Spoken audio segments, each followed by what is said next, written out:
Hi there. Today we're going to focus on the first criterion of ADHD diagnosis. In the manual used to classify diagnoses, referred to as the DSM, the 5th edition, ADHD symptoms are separated into two broad categories. The first is inattention and the second is hyperactivity/impulsivity. Prior to listing the symptoms in each area, the DSM states how many of the symptoms must be present in order for a diagnosis to be complete. Under the category of inattention, it states 6 or more symptoms of inattention for children up to age 16, 5 or more for adolescents 17 and older, and adults. Symptoms of inattention have been present for at least 6 months, and they are inappropriate for developmental level. So the first criterion is often fails to give close attention to details or makes careless mistakes in schoolwork, at work, or with other activities.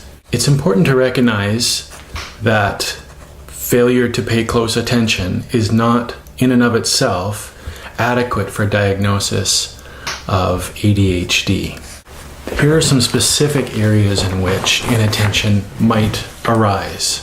First thing that I thought of was math problems.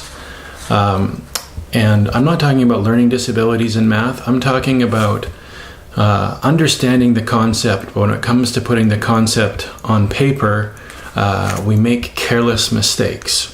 And those kinds of mistakes often show up in the form of arithmetic. So if you're having to do long division or something that requires multiple steps, you might be in such a hurry to get through the steps that you make small adding and subtracting errors, and in the end you come up with the wrong answer, but you're sure that you followed all the steps correctly, and as you go through you realize, ultimately often too late after you've gotten your test mark back, that the mistakes are often of the very careless variety. Often the carelessness or failure to pay close attention may show up as actually just skipping whole questions on tests. Sometimes we don't see the question and we just go to the next one. Sometimes we think, well, I'll come back to that one, and we don't. It's not uncommon for people when filling out ADHD sort of self-screening inventories to actually leave a number of the questions blank. And I've always kidded with my colleagues and my clients that it's a pretty good sign that we're on the right track. If we're assessing somebody for ADHD and they forgot to fill out half the questionnaire, or the questionnaire asks them to rate things on a scale of 1 to 10 and they'll put a check mark beside it.